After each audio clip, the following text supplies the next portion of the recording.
ಆಕಾಶವಾಣಿ ದೆಹಲಿ ಕೇಂದ್ರದಿಂದ ಇಂದು ಬೆಳಗ್ಗೆ ಪ್ರಸಾರವಾದ ಮಾನ್ಯ ಪ್ರಧಾನಮಂತ್ರಿಗಳಾದ ಶ್ರೀ ನರೇಂದ್ರ ಮೋದಿಯವರು ವಿದ್ಯಾರ್ಥಿಗಳೊಂದಿಗೆ ನಡೆಸಿದ ಪರೀಕ್ಷಾ ಪೇ ಚರ್ಚಾ ಸಂವಾದ ಕಾರ್ಯಕ್ರಮದ ಬಾನುಲಿ ವರದಿ. ದೇಶದ ವಿದ್ಯಾರ್ಥಿಗಳು ಪರೀಕ್ಷೆಯ ಸಮಯದಲ್ಲಿ ಎದುರಿಸುವ ಒತ್ತಡ, ಭಯ ಇವುಗಳನ್ನು ದೂರ ಮಾಡಲು ಮಾನ್ಯ ಪ್ರಧಾನಮಂತ್ರಿಗಳು ಕೆಲವು ವರ್ಷಗಳಿಂದ ಪರೀಕ್ಷಾ ಪೇ ಚರ್ಚಾ ಎಂಬ ಕಾರ್ಯಕ್ರಮದಲ್ಲಿ ವಿದ್ಯಾರ್ಥಿಗಳೊಂದಿಗೆ ಸಂವಹನ ನಡೆಸಿ ವಿದ್ಯಾರ್ಥಿಗಳಿಗೆ, ಪೋಷಕರಿಗೆ, ಶಿಕ್ಷಕರಿಗೆ ಸಲಹೆ ಸೂಚನೆ ನೀಡುತ್ತಾ ಬರುತ್ತಿದ್ದಾರೆ. ಇದು ಈ ಕಾರ್ಯಕ್ರಮದ 8ನೆಯ ಆವೃತ್ತಿಯಾಗಿದೆ. ಇದಕ್ಕಾಗಿ ಈ ಬಾರಿ ದಾಖಲೆಯ ಪ್ರಮಾಣದಲ್ಲಿ ವಿದ್ಯಾರ್ಥಿಗಳು ನೋಂದಣಿ ಮಾಡಿಕೊಂಡಿದ್ದರು. ಈ ಬಾರಿಯ ಪರೀಕ್ಷಾ ಪೇ ಚರ್ಚಾ ವಿಭಿನ್ನ ರೀತಿಯಲ್ಲಿ ನಡೆದಿದ್ದು ವಿಶೇಷವಾಗಿದ್ದು ಇಂದು ದೆಹಲಿಯ ಸುಂದರ್ ನರ್ಸರಿಯಲ್ಲಿ ನಡೆಯಿತು. ದೇಶದ ವಿವಿಧ ಭಾಗಗಳಿಂದ ಆಗಮಿಸಿದ್ದ ವಿದ್ಯಾರ್ಥಿಗಳೊಂದಿಗೆ ಮರಗಳ ನೆರಳಿನಲ್ಲಿ ನೀರಿನ ಕಾರಂಜಿಗಳ ಸಮೀಪ ಕುಳಿತು ಅವರು ಕೇಳಿದ ಪ್ರಶ್ನೆಗಳಿಗೆ ಪ್ರಧಾನಿಯವರು ಉತ್ತರಿಸಿ ಪರೀಕ್ಷೆ ಕುರಿತಂತೆ ವಿದ್ಯಾರ್ಥಿಗಳಿಗಿದ್ದ ಶಂಕೆ, ಭಯ, ಒತ್ತಡ ನಿರ್ವಹಣೆಗೆ ಸಲಹೆ ನೀಡಿದರು. ಪೋಷಕರಿಗೆ, ಶಿಕ್ಷಕರಿಗೆ ಉಪಯುಕ್ತ ಸಲಹೆ ಸೂಚನೆಗಳನ್ನು ನೀಡಿದರು. ಪರೀಕ್ಷೆ ಸಂಬಂಧಿತ ಒತ್ತಡಗಳನ್ನು ಹೇಗೆ ನಿವಾರಿಸಬೇಕು, ಆ ಸಮಯದಲ್ಲಿ ಮೂಡುವ ಅನುಮಾನಗಳು, ಭಯದಿಂದ ಹೇಗೆ ಮುಕ್ತರಾಗಬೇಕೆಂದು ವಿವರವಾಗಿ ತಿಳಿಸಿಕೊಟ್ಟರು. ಮಕ್ಕಳೊಂದಿಗೆ ಮಾತನಾಡಿದ ಪ್ರಧಾನಿಗಳು ಸಿರಿಧಾನ್ಯಗಳ ಮಹತ್ವದ ಬಗ್ಗೆಯೂ ಹೇಳಿದರು. 2023 में यूनाइटेड नेशंस ने 23 को ईयर ऑफ द मिलेट कह के घोषित किया था और पूरी दुनिया में मिलेट को प्रमोट किया और ये भारत का प्रस्ताव था. भारत सरकार का बड़ा आग्रह है कि पोषण के संबंध में बहुत ही जागरूकता होनी चाहिए. कई बीमारियों को रोकने का काम पोषण से हो जाए. और मिलेट को क्या कहते हैं हमारे यहाँ? सुपर फूड कहते हैं. तो आप में से कितने लोग हैं जो 2023ರಲ್ಲಿ ವಿಶ್ವಸಂಸ್ಥೆ ಸಿರಿಧಾನ್ಯಗಳ ವರ್ಷ ಅಂತ ಘೋಷಣೆ ಮಾಡಿತು. ಇಡೀ ವಿಶ್ವದಲ್ಲಿ ಸಿರಿಧಾನ್ಯಗಳಿಗೆ ಉತ್ತೇಜನವನ್ನು ನೀಡಿತು. ಇದಕ್ಕಾಗಿ ಭಾರತ ಸರ್ಕಾರ ವಿಶ್ವಸಂಸ್ಥೆಗೆ ಮನವಿಯನ್ನು ಕೂಡ ಮಾಡಿತ್ತು. ಉತ್ತಮ ಪೋಷಣೆಯಿಂದ ಹಲವಾರು ಕಾಯಿಲೆಗಳು ನಿವಾರಣೆ ಆಗುತ್ತೆ. ಸಿರಿಧಾನ್ಯವನ್ನು ಸೂಪರ್ ಫುಡ್ ಅಂತ ಕರೀತಾರೆ. ನಮ್ಮ ಪರಂಪರೆ ಪದ್ಧತಿಗಳು ತುಂಬ ವೈವಿಧ್ಯಮಯವಾದಂಥದ್ದು. ನಮ್ಮ ದೇಶದಲ್ಲಿ ಕೃಷಿ ಉತ್ಪನ್ನಗಳನ್ನು ಹಬ್ಬಗಳಲ್ಲಿ ದೇವರಿಗೆ ಅರ್ಪಣೆ ಮಾಡಿ ಆನಂತರ ನಾವು ಸೇವನೆ ಮಾಡ್ತೀವಿ. ಆಯಾ ಋತುವಿನಲ್ಲಿ ದೊರೆಯುವಂಥ ಹಣ್ಣು, ತರಕಾರಿಗಳನ್ನು ಸೇವಿಸುವಂಥದ್ದು ಆರೋಗ್ಯಕ್ಕೆ ಬಹಳ ಉತ್ತಮವಾದಂಥ ಮಾರ್ಗ. ಜಂಕ್ ಆಹಾರ ಸೇವನೆ ಒಳ್ಳೆಯದಲ್ವೇ ಅಲ್ಲ. ನಮಗೆ ಯಾವ ಆಹಾರ ಒಳ್ಳೆಯದು, ಯಾವುದು ಕೆಟ್ಟದ್ದು ಅನ್ನೋವಂಥದ್ದನ್ನು ಅರ್ಥ ಮಾಡಿಕೊಳ್ಳುವಂಥ ಒಂದು ಸಾಮರ್ಥ್ಯ ಇರಬೇಕು.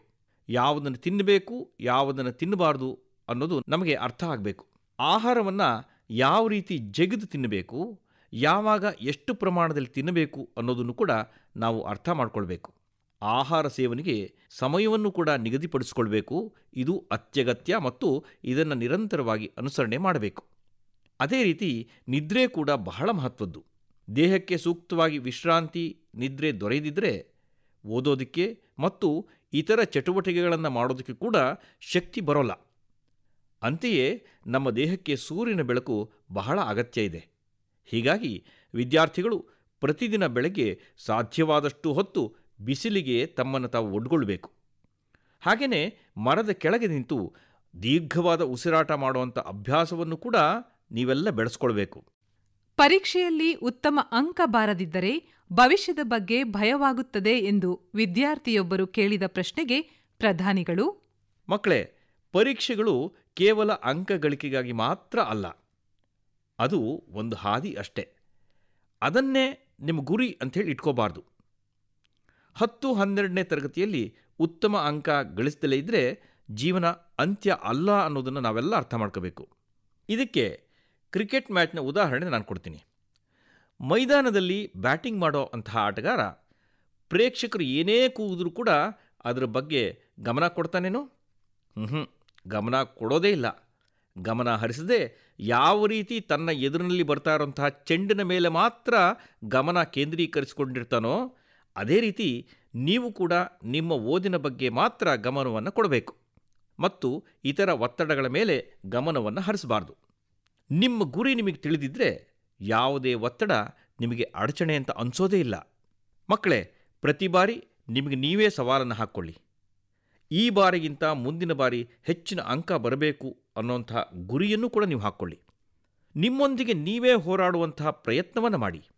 ಏನು ಮಾಡಿದ್ರೆ ನನಗೆ ಸಂತೋಷ ಆಗತ್ತೆ, ನಾನು ಏನು ಸಾಧಿಸಬೇಕು ಅನ್ನೋದನ್ನು ನೀವೇ ನಿಮಗೆ ಪ್ರಶ್ನೆ ಮಾಡಿಕೊಳ್ಬೇಕು.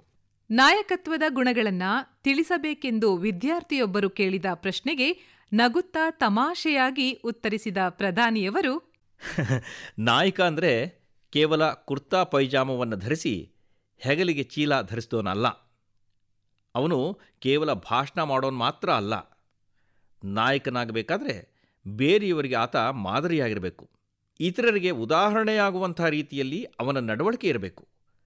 ಪ್ರತಿ ಕೆಲಸವನ್ನು ಕೂಡ ಅತ್ಯಂತ ನಿಖರವಾಗಿ ಮಾಡುವಂತಹ ಗುಣವನ್ನು ಅವನು ಬೆಳೆಸ್ಕೊಳ್ಬೇಕು. ಸಮಯ ಪಾಲನೆ ಅತ್ಯಂತ ಅವಶ್ಯಕ. ಇತರರಿಗೆ ಅವನು ಸಹಾಯವನ್ನು ಮಾಡಬೇಕು. ಈಗ ಮಕ್ಕಳಲ್ಲಿ ಪಾಠದ ವಿಷಯದಲ್ಲಿ ಸ್ನೇಹಿತರಿಗೇನಾದರೂ ಅರ್ಥವಾಗದಿದ್ದರೆ ಸಹಾಯ ಮಾಡೋದಕ್ಕೆ ಆತ ಮುಂದಾಗಬೇಕು. ನಾಯಕ ಅಂತಂದರೆ ಇತರರಿಗೆ ಕೆಲಸವನ್ನು ಒಪ್ಪಿಸಿ ತಾನು ಸುಮ್ಮನಿರೋದಲ್ಲ. ಕೆಲಸ ಮಾಡೋವಂಥವ್ರಿಗೆ ಏನಾದರೂ ಕೊರತೆಗಳಿದ್ದರೆ ಅಲ್ಲಿಗೆ ಧಾವಿಸಿ ಬಂದು ಅದನ್ನು ನಿವಾರಣೆ ಮಾಡೋದು ನಾಯಕನ ಗುಣ ಆಗಬೇಕು. ನಮಗೆ ನಾವು ಮಾಡುವಂಥ ಕೆಲಸದಲ್ಲಿ ಆತ್ಮವಿಶ್ವಾಸ, ಭರವಸೆ ಇರಬೇಕು. 10 ಅಥವಾ 12ನೇ ತರಗತಿಗೆ ಬಂದಾಗ ನಮ್ಮ ಇತರ ಪಠ್ಯೇತರ ಚಟುವಟಿಕೆಗಳಿಗೆ ಅಡಚಣೆ ಉಂಟಾಗುತ್ತದೆ. ನನಗೆ ನೃತ್ಯ ಮಾಡಲು ಇಷ್ಟ. ನೃತ್ಯ ಮಾಡಿದಾಗ ನನಗೆ ಒತ್ತಡ ಕಡಿಮೆಯಾದ ಅನಿಸಿಕೆಯಾಗುತ್ತದೆ. ಆದರೆ ಮನೆಯಲ್ಲಿ ಇದಕ್ಕೆ ವಿರೋಧವಿರುತ್ತದೆ. ಏನು ಮಾಡಬೇಕೆಂದು ವಿದ್ಯಾರ್ಥಿಯೊಬ್ಬರು ಕೇಳಿದ ಪ್ರಶ್ನೆಗೆ ಪ್ರಧಾನಮಂತ್ರಿಗಳು ಉತ್ತರಿಸಿದ್ದು ಹೀಗೆ: ನಿಜ ಮಕ್ಕಳೇ, ನಾವು ರೋಬೋಟ್ಗಳ ಹಾಗೆ ಇರಕ್ಕಾಗಲ್ಲ. ವ್ಯಾಸಂಗ ನಮ್ಮ ಸರ್ವಾಂಗೀಣ ಬೆಳವಣಿಗೆ ಆಗಿದೆ. ಆದರೆ ಮಕ್ಕಳನ್ನು ಓದೋ ಕೋಣೆಯಲ್ಲೇ ಬಂಧಿಗಳನ್ನಾಗಿ ಮಾಡಿದ್ರೆ ಬಹಳ ಕಷ್ಟ ಆಗತ್ತೆ. ಹಾಗೆ ಮಾಡಬಾರ್ದು. ಅವರನ್ನು ಮುಕ್ತ ವಾತಾವರಣಕ್ಕೆ ಬಿಟ್ಕೊಡ್ಬೇಕು. ಮಕ್ಕಳು ತಮಗಿಷ್ಟ ಇರೋದನ್ನು ಮಾಡೋದಕ್ಕೆ ಬಿಡಬೇಕು. ಪರೀಕ್ಷೆಯೇ ಜೀವನದಲ್ಲಿ ಅತಿ ಮುಖ್ಯ, ಅದೇ ಸಕಲವೂ ಆಗಿದೆ ಅನ್ನೋಂಥ ಭಾವನೆ ನಮ್ಮೆಲ್ಲರಿಂದ ದೂರ ಆಗಬೇಕು. ತಂದೆ ತಾಯಿಗಳು ಕೂಡ ಮಕ್ಕಳನ್ನು ಅರ್ಥ ಮಾಡ್ಕೊಳ್ಬೇಕು. ಜೀವನದಲ್ಲಿ ಕೇವಲ ಪುಸ್ತಕ ಓದುತ್ತಲೇ ಇದ್ದರೆ ನಮಗೆ ಜೀವನದಲ್ಲಿ ಬೇರಾವ ವಿಷಯದಲ್ಲೂ ಆಸಕ್ತಿ ಉಳಿಯುವುದಿಲ್ಲ. ಅದಕ್ಕೆ ಏನು ಮಾಡಬೇಕೆಂದು ವಿದ್ಯಾರ್ಥಿ ಕೇಳಿದ ಪ್ರಶ್ನೆಗೆ ಪ್ರಧಾನಿಯವರು, ಮಕ್ಕಳೇ, ಪುಸ್ತಕಗಳನ್ನು ಓದಲೇಬೇಕು. ಅದರಲ್ಲಿ ಯಾವುದೇ ರಾಜಿ ಇಲ್ಲ. ಸಾಧ್ಯವಾದಷ್ಟು ಜ್ಞಾನಾರ್ಜನೆಯನ್ನು ಮಾಡಿಕೊಳ್ಳಲೇಬೇಕು. ಆದರೆ ಒಂದನ್ನು ಗಮನಿಸಬೇಕು, ಸಕಲವೂ ಕೂಡ ಪರೀಕ್ಷೆಯೇ ಅಲ್ಲ ಅನ್ನೋಂಥದ್ದನ್ನು. ಈಗ ಕೆಲವು ಬಾರಿ ಶಿಕ್ಷಕರು ಪರೀಕ್ಷೆಯ ಸಮಯ ಹತ್ತಿರ ಆಗ್ತಾ ಇದ್ದ ಹಾಗೆಯೇ ಪ್ರಶ್ನೆ ಪತ್ರಿಕೆಗಳನ್ನು ನೋಡಿ ಅದರಲ್ಲಿರುವಂಥ ಪ್ರಶ್ನೆಗಳಿಗೆ ಉತ್ತರ ಬರೀರಿ ಅಂತ ಹೇಳ್ತಾರೆ. ಅದು ಸರಿಯೇ ಆಗಿದೆ. ಜೀವನದ ಯಾವುದೇ ವಯಸ್ಸಿನಲ್ಲಾದರೂ ಕೂಡ ಬರೆಯುವಂಥ ಅಭ್ಯಾಸ ತುಂಬ ಅವಶ್ಯಕ. ಇದನ್ನು ಮಾಡಲೇಬೇಕು. ಈ ರೀತಿ ಬರೆಯೋದ್ರಿಂದ ನಿಮ್ಮ ಮನಸ್ಸಿನಲ್ಲಿರುವಂಥ ವಿಚಾರಗಳು ಉತ್ತರಗಳ ಮೂಲಕವಾಗಿ ವ್ಯಕ್ತ ಆಗತ್ತೆ. ಒಂದು ಮಗುವಿನ ವಿಶೇಷ ಉಲ್ಲೇಖಿಸುತ್ತಾ ಪ್ರಧಾನಿಯವರು, ನನಗೆ ಅಹಮದಾಬಾದ್ನಿಂದ ಪೋಷಕರೊಬ್ಬರು ಅವರ ಮಗುವನ್ನು ಶಾಲೆಯಿಂದ ಹೊರಹಾಕುತ್ತಿರೋ ಬಗ್ಗೆ ಪತ್ರ ಬರೆದಿದ್ರು. ಅದಕ್ಕೆ ಕಾರಣ ಏನಪ್ಪ ಅಂತ ಹೇಳಿದ್ರೆ, ಆ ಮಗು ಓದಿನ ಬಗ್ಗೆ ಹೆಚ್ಚಿನ ಗಮನ ನೀಡ್ತಾ ಇಲ್ಲ ಅನ್ನೋಂಥದ್ದು ಅವರ ಆಕ್ಷೇಪ. ಆ ಶಾಲೆಯಲ್ಲಿ ಟಿಂಕರಿಂಗ್ ಲ್ಯಾಬ್ ಆರಂಭ ಆಗಿತ್ತು. ಆ ಮಗು ಹೆಚ್ಚಿನ ಸಮಯ ಆ ಟಿಂಕರಿಂಗ್ ಪ್ರಯೋಗಾಲಯದಲ್ಲೇ ಕಳೀತಾ ಇತ್ತಂತೆ. ಅದೇ ಶಾಲೆಯಲ್ಲಿ ರೋಬೋಟ್ ಸ್ಪರ್ಧೆ ನಡೆದಾಗ ಆ ಮಗುವಿಗೆ ಪ್ರಥಮ ಬಹುಮಾನ ಬಂತು. ಯಾವ ಮಗುವನ್ನು ಶಾಲೆಯಿಂದ ಹೊರಹಾಕೋದಕ್ಕೆ ನಿರ್ಧಾರ ಆಗಿತ್ತೋ ಆ ಮಗುವೇ ಅದನ್ನು ತಯಾರಿಸಿತ್ತು ಅನ್ನುವಂಥದ್ದು ಬಹಳ ಗಮನಾರ್ಹವಾದಂಥ ಸಂಗತಿ. ಇದರ ಅರ್ಥ ಏನು? ಆ ಮಗುವಿನಲ್ಲಿ ವಿಶೇಷ ಸಾಮರ್ಥ್ಯ ಇತ್ತು ಅನ್ನುವಂಥದ್ದು. ಶಿಕ್ಷಕರು ಬಹಳ ಮುಖ್ಯವಾಗಿ ವಿದ್ಯಾರ್ಥಿಗಳಲ್ಲಿನ ಸಾಮರ್ಥ್ಯವನ್ನು ಗುರುತಿಸಬೇಕು. ಪರೀಕ್ಷೆಯ ಸಮಯದಲ್ಲಿ ಹೆಚ್ಚಿನ ಸಮಯ ಓದಿಗಾಗಿ ಮೀಸಲಿಡುವುದರಿಂದ ನಮ್ಮ ಆಹಾರ ಸೇವನೆ, ನಿದ್ರೆಯ ಸಮಯ ಇವುಗಳು ಏರುಪೇರಾಗುತ್ತದೆ. ಆದರೆ ನೀವು ನಿಮ್ಮ ಸಮಯ ನಿರ್ವಹಣೆ ಹೇಗೆ ಮಾಡುತ್ತಿದ್ದೀರಿ ಎನ್ನುವುದು ವಿದ್ಯಾರ್ಥಿಯೊಬ್ಬರ ಪ್ರಶ್ನೆಯಾಗಿತ್ತು.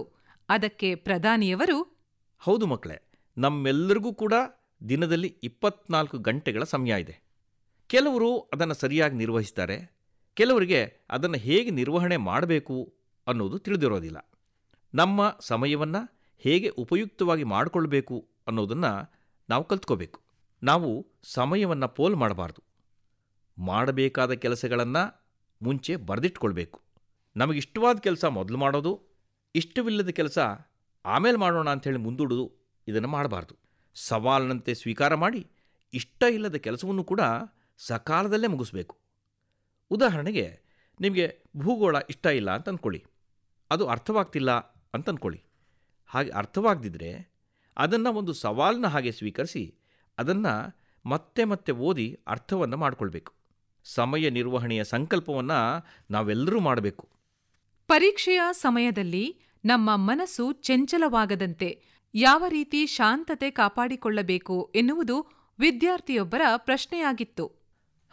ವಿದ್ಯಾರ್ಥಿಗಳು ಕೆಲವೊಮ್ಮೆ ತಾವು ಹಿಂದಿನ ದಿನ ಓದಲಾಗಲಿಲ್ಲವೆಂದು, ಓದೋದಕ್ಕೆ ಮನಸ್ಸಾಗಲಿಲ್ಲವೆಂದು ಆಗಾಗ್ಗೆ ಹೇಳ್ತಾ ಇರ್ತಾರೆ. ಇದಕ್ಕೆ ಏಕಾಗ್ರತೆಯ ಕೊರತೆ ಕಾರಣ. ಇದನ್ನು ನಾವು ಧ್ಯಾನದಿಂದ ಸಾಧಿಸಬೇಕು.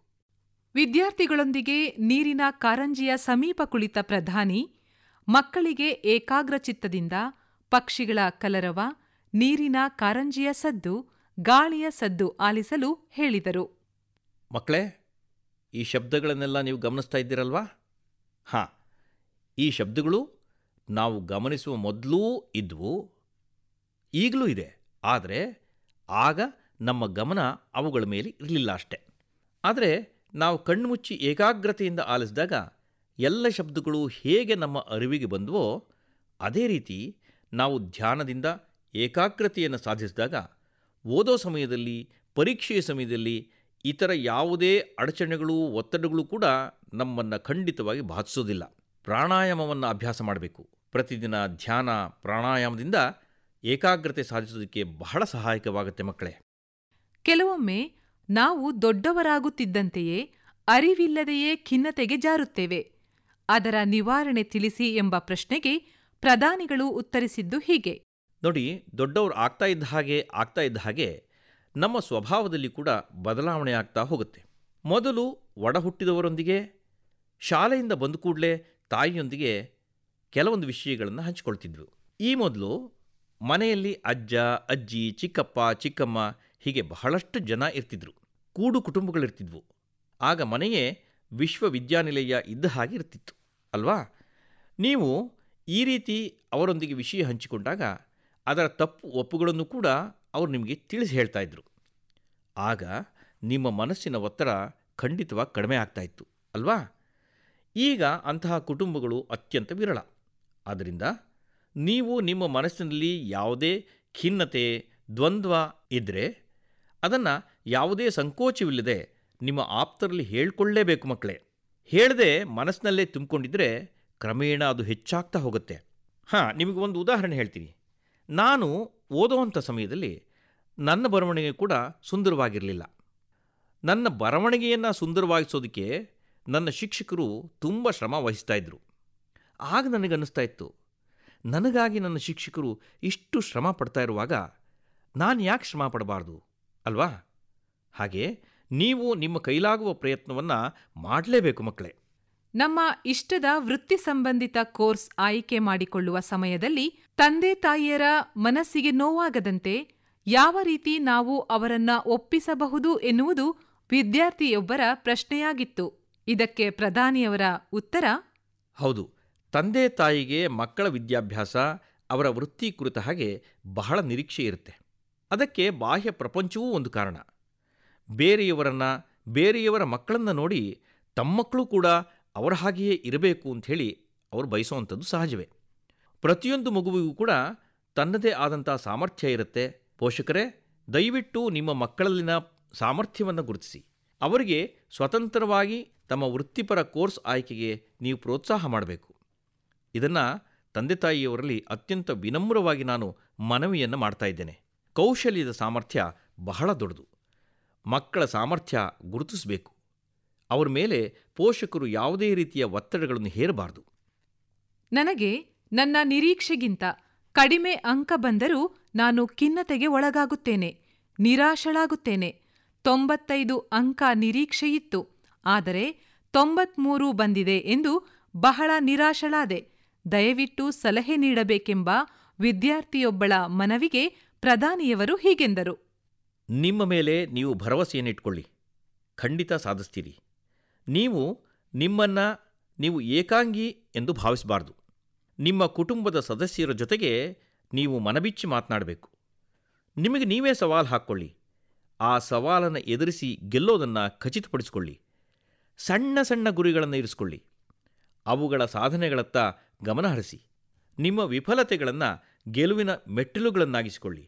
ಅವುಗಳನ್ನು ನಿಮ್ಮ ಗುರುಗಳನ್ನಾಗಿಸಿ ಜೀವನವನ್ನು ಸಮುದ್ರದಂತೆ ನೋಡಿ. ನಮ್ಮಲ್ಲಿ ದೇವರು ಕೆಲವು ಕೊರತೆಗಳನ್ನು ನೀಡಿದ್ದಾನೆ, ಹಾಗೆ ಕೆಲವು ಸಾಮರ್ಥ್ಯಗಳನ್ನೂ ಕೂಡ ಕೊಟ್ಟಿದ್ದಾನೆ. ಗಮನಿಸಿ, ಅಂಕಗಳೇ ಜೀವನ ಅಲ್ಲ.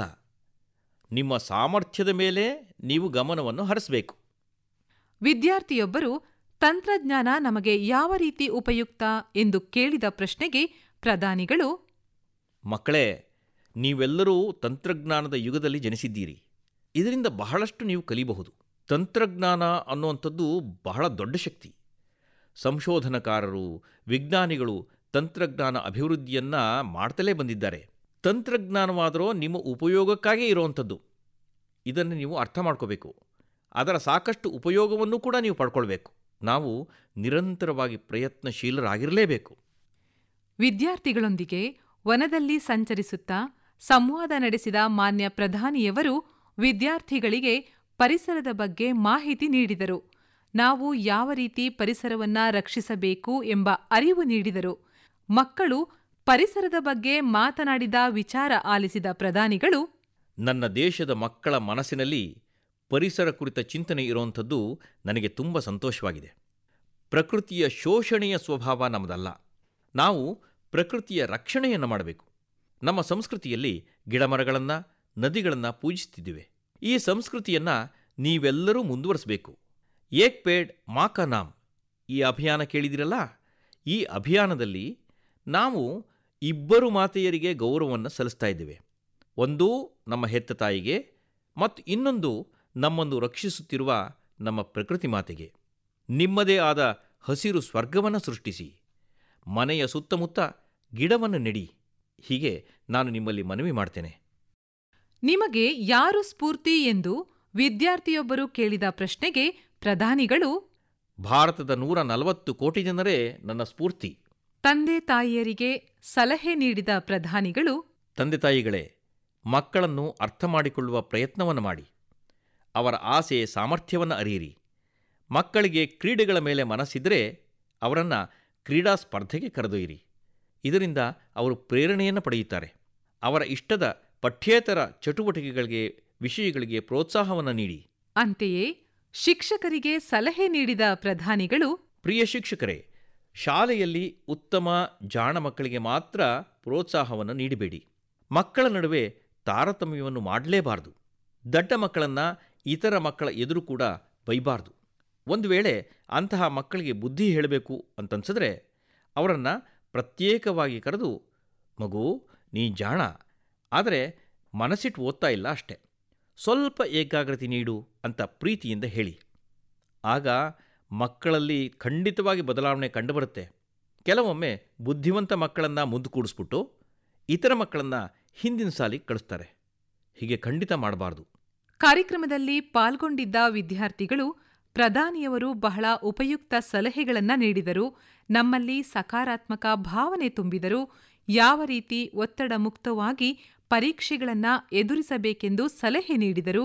ಯೋಗಾಭ್ಯಾಸ, ಧ್ಯಾನ, ಪ್ರಾಣಾಯಾಮದ ಮಹತ್ವ, ಪರಿಸರದ ರಕ್ಷಣೆ ಕುರಿತ ವಿಷಯಗಳನ್ನು ಮನದಟ್ಟು ಮಾಡಿಸಿದರು. ಪ್ರಧಾನಿಯವರನ್ನ ಮುಕ್ತ ಪರಿಸರದಲ್ಲಿ ಭೇಟಿಯಾಗಿ ಅವರಿಂದ ಉತ್ತಮ ಸಲಹೆ ಪಡೆದುಕೊಂಡಿದ್ದು ನಮಗೆ ಬಹಳ ಸಂತಸವಾಗಿದೆ ಎಂದು ಅನಿಸಿಕೆ ವ್ಯಕ್ತಪಡಿಸಿದರು.